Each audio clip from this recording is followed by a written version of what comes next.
My husband is an elite department head. You're nothing like him, with only a middle school diploma. With a sneer on her face, Emily, my former childhood friend and classmate, taunted me. Then I guess he's fired. What? Even my former classmates were stunned by the words I had just spoken. My name is Kevin. I turned 30 this year. I've been married to my wife, Sarah, for 3 years now. Sarah is kind and gentle, and we have a wonderful marriage, living peacefully together. One day, as I was checking the mail at home, I found a fancy envelope. When I looked at the sender, it was from Emily, a middle school classmate I hadn't heard from in over 10 years. Inside the envelope was an invitation to our middle school reunion. Why now, after all this time? I was puzzled, but at the same time, the thought of seeing everyone again made me decide to attend. The day of the reunion arrived. Sarah helped me pick out a suit, and I headed to the venue. When I arrived, it was a standing buffet-style party, and everyone was already mingling freely.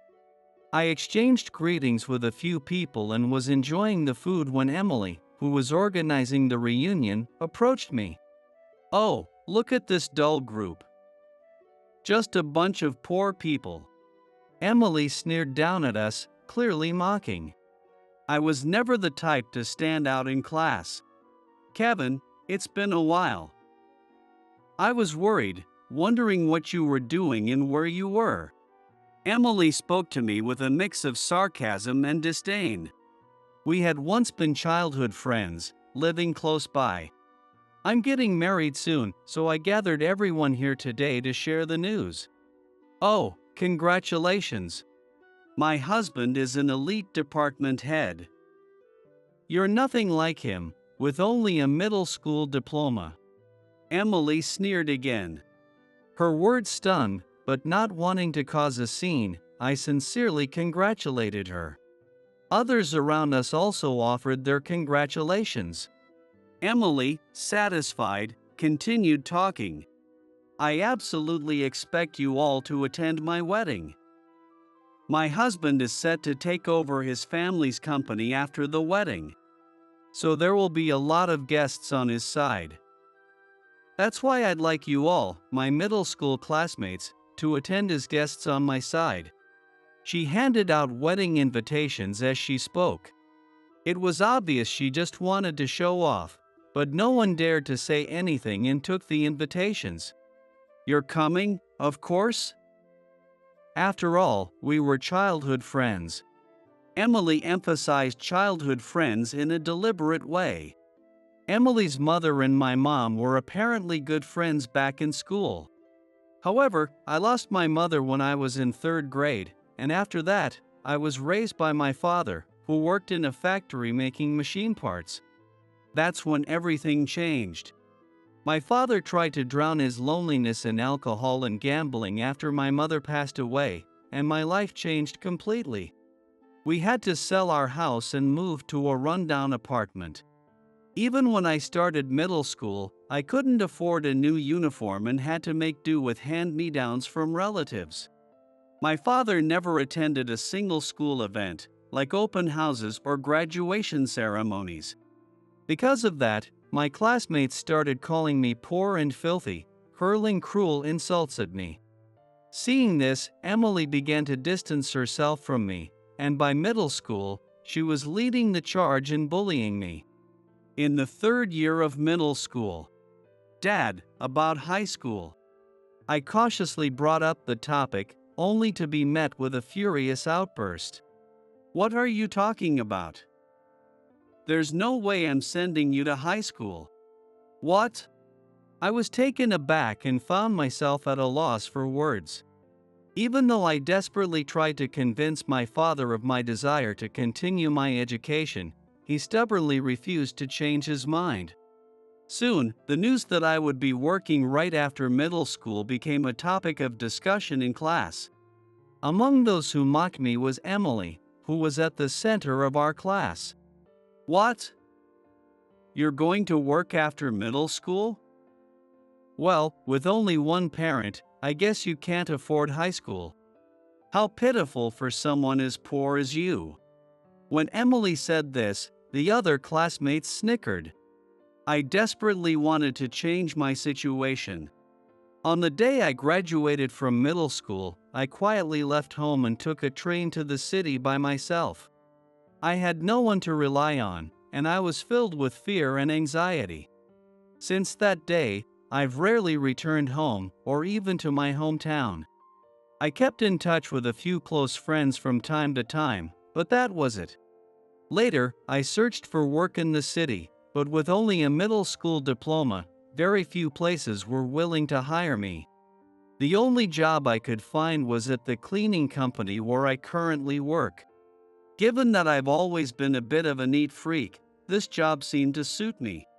I worked diligently, and a few years later, when I was 22, I met Sarah at my workplace. I was drawn to her beautiful smile and the respectful way she treated everyone, and then she surprised me by asking me out to dinner.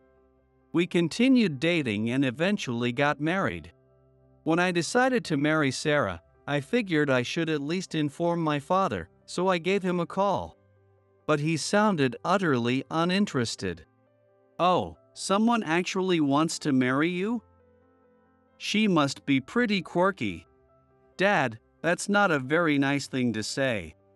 "Well, as long as you don't involve me, do whatever you want." I had secretly hoped he might be a little happy that his only son was getting married, so I was pretty disheartened. But Sarah gently comforted me. "Kevin, I'm your family now, right? From now on, let's focus on building our happiness together." Her words touched me deeply, and I remember hugging her and shedding a few tears. Since then, I've tried to forget about my family and classmates, focusing instead on the life I've built. But suddenly, receiving an invitation to Emily's wedding, I decided to talk it over with Sarah when I got home. Maybe this is their way of trying to reconcile with you, Kevin. Maybe they've grown up and are rethinking things. You think so? I think you should go. Of course, I'll be there with you. All right. I'll attend, then. Thanks, Sarah. The next day, I marked attending on the invitation and sent it back. 3 months later, on the day of Emily's wedding, I put on my suit. Sarah had been wearing a dress since the morning, and her hair was beautifully styled. I couldn't help but be captivated by her. Together, we headed to the venue. The wedding was held at one of the largest and most well-known venues in the area. Well, considering she's marrying the president of Harrison Industries, it's no surprise the wedding is this grand. Yeah, I bet there are over 300 guests here. We chatted as we entered the chapel, waiting for the bride and groom to arrive. Emily walked down the aisle with her father, looking genuinely happy. Her father, too, had a proud look on his face. I clapped along with everyone else, but watching this scene made me feel a little envious and uneasy. My father hadn't attended my wedding, and sensing how I felt about it, Sarah had kindly suggested we have a small ceremony, just the two of us. After moving to the reception hall, we headed to the friends' table, where my old classmates were seated. Everyone seemed curious about Sarah, with some even asking about her educational background, amused by the situation. Sarah just laughed it off gracefully. I exchanged a glance with her and took my seat. Then, the reception began. Emily, now dressed in a traditional outfit, beamed with a radiant smile. Next to her, the groom, Eric, had the appearance of a sharp and modern CEO.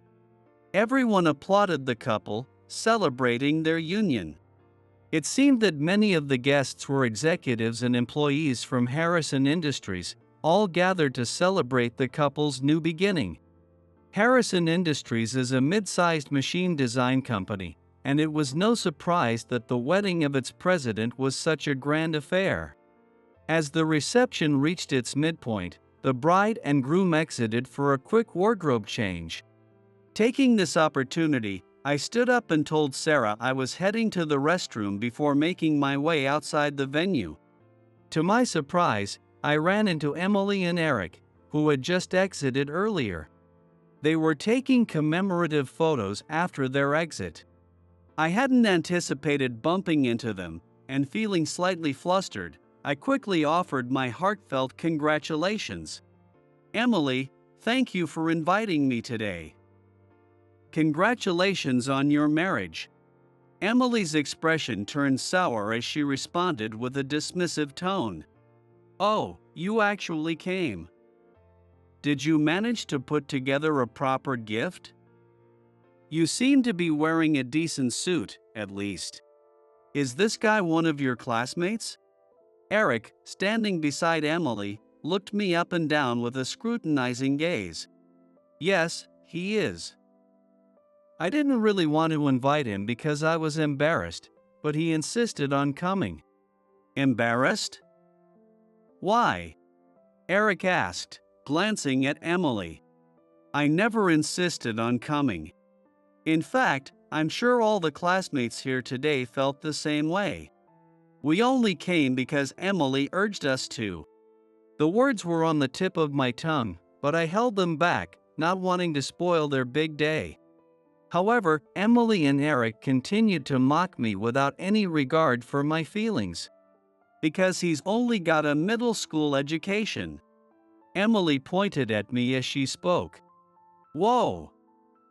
Seriously?" Eric said in an amused tone. The look in his eyes as he glanced at me was filled with blatant contempt. "And yet he's married. What does your wife do, anyway?" Emily asked, so I answered honestly. "She works in cleaning, we both do, at the same company." Hearing this, Emily and Eric exchanged glances before sneering with twisted expressions. "Ah, that's a dirty and smelly job. It's perfect for someone like you with only a middle school diploma. But if I were working for a cleaning company, I'd be too embarrassed to admit it. Yeah, as a CEO, I can't even imagine it. That's as low as it gets." "Hey, don't talk like that." I was angry, but Emily waved her hand dismissively as if shooing away an annoyance. "Just go home already. It's embarrassing to have you here. Poverty might be contagious. Yeah, why did you two even bother coming? Your wife should be ashamed, too. How can she not be embarrassed to walk beside someone like you?" With that, Emily and Eric turned their backs on me and quickly walked away. I clenched my fists, trembling with anger. After everything I went through in middle school, I still came here wanting to genuinely congratulate them, and this is how I'm treated. To not only insult me but also mock Sarah and our work. This is unforgivable. As I stood frozen in the hallway of the wedding venue, I felt a gentle hand on my shoulder. "Sarah, I heard everything, Kevin. I have an idea." Though Sarah wore a calm smile, her voice carried a clear edge of anger. Afterward, I returned to the reception hall with Sarah. A while later, Emily and Eric re-entered the room after their outfit change, but when they noticed I was still there, their faces twisted with displeasure. I did my best to avoid looking at Emily and tried not to let it bother me. As the reception approached its final moments, a host picked up the microphone and began moving around the room. Apparently, the host was going around the room, asking guests to share their congratulations for the couple. Employees from Harrison Industries praised Eric, while a woman who seemed to be one of Emily's friends teared up and said, "I wish you all the happiness." This created a warm and emotional atmosphere. The host eventually made their way over to our table, where Emily's middle school classmates were seated. "Here we have the middle school classmates of the bride, Emily. We'd love to hear your words of congratulations." With those words, the microphone was handed to me. I glanced at Emily, who was glaring at me with a look that clearly said, "Don't you dare say anything unnecessary." I instinctively looked over at Sarah, who gave me a silent nod. I nodded back and began to speak. "I'm one of the bride's classmates. I have just one thing to say. From this point forward, my company, Anderson Cleaning Services, will be terminating all contracts with Eric's company, Harrison Industries." A sudden silence fell over the room. I smiled and handed the microphone back to the host. What exactly does that mean?" The host stammered, visibly sweating, as Emily suddenly spoke up from the head table. "I'm sorry, everyone. This man is emotionally unstable and prone to lying. It's so embarrassing. Here he is, just a lowly janitor, spouting nonsense." Eric quickly jumped in. "That's right. People like them don't belong here. Get them out of here." The atmosphere in the room grew tense as the staff began approaching Sarah and me, who remained seated with calm expressions. But just then, a voice rang out. "Wait. Are you the president of Anderson Cleaning Services and the executive officer, Sarah?" The voice, filled with shock, belonged to Eric's father, who was dressed in a formal tailcoat. Eric had recently taken over Harrison Industries from this man as part of his marriage arrangement. "Indeed, I am the president of Anderson Cleaning Services, and this is my wife, Sarah, the executive officer. We were invited today as the bride's middle school classmates." As I spoke, the guests on Eric's side of the room began murmuring among themselves. Earlier, the bride and groom told us to leave, saying poverty is contagious and that our work is dirty and shameful.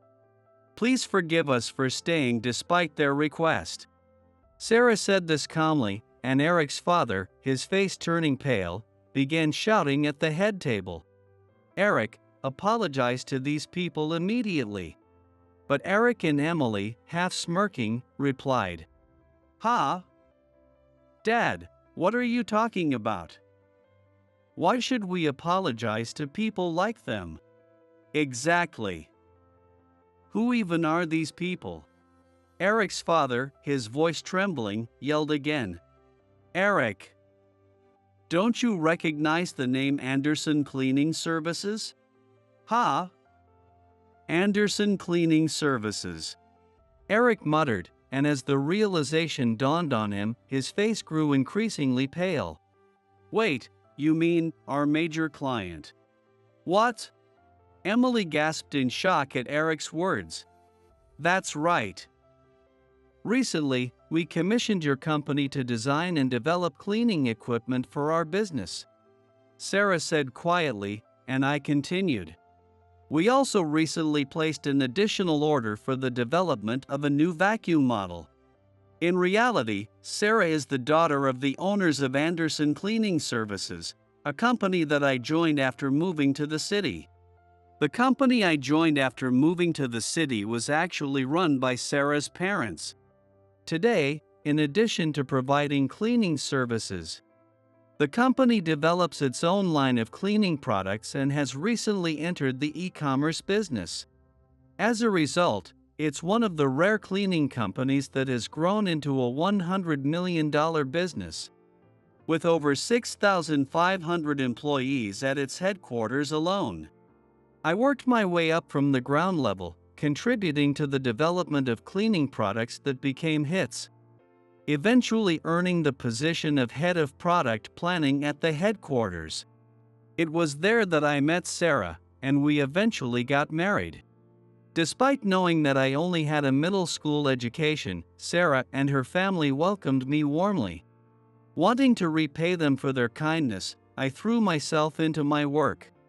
Last year, when Sarah's father retired, I was set to take over as president of the company. If we lose the contract with Anderson Cleaning Services, do you have any idea how much financial damage that would cause us? Eric's father, his face now beet red, yelled at his son, who was trembling uncontrollably. Something like this: "I had no idea. That's because you didn't take your responsibilities seriously after inheriting the business. You've even forgotten the face of a major client. I I never should have handed over the company to you. Come with me, now." Eric's father stormed over to the head table, grabbed Eric by the collar, and dragged him over to where we were. He then forcefully pushed Eric down, making him bow an apology. "Please, I beg you for forgiveness. We cannot afford to lose such a critical project that our company's future depends on," Eric's father pleaded, bowing low beside his son. "I'm deeply sorry. Please forgive me." Eric, also bowing, began sweating profusely as drops of sweat fell to the floor. As I watched this scene, Sarah turned to me. "Kevin, what do you want to do? Then he's fired. He's clearly not fit to be a president." "What?" When I said this, my former classmates gasped, shocked to realize the level of authority I wielded. Eric's father quickly spoke up in a panic. "Of course. It was a mistake on my part to trust him with the company. Well, I have no intention of forgiving him. I was foolish to place an order for new products as a wedding gift." Cries of dismay erupted from the Harrison Industries guests.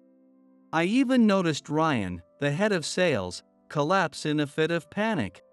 When I heard at the reunion that Emily was marrying the president of Harrison Industries, I decided to place a large order for new products with their company. I genuinely believed that by inviting me to the wedding, Emily wanted to reconcile. But that expectation was thoroughly betrayed. Emily, who had been watching the situation with a bewildered expression, suddenly turned red and lashed out at me. "Who do you think you are, talking like that, whether you're a president or a vice president?" I glared at Emily and shot back. "Emily, you should be more worried about yourself.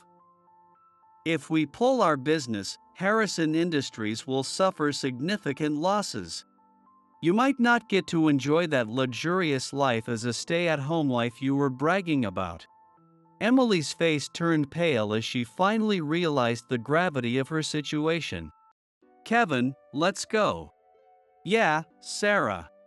With Eric and his father still groveling on the floor, and Emily standing frozen with a pale face, I put my arm around Sarah's shoulder and walked out of the room.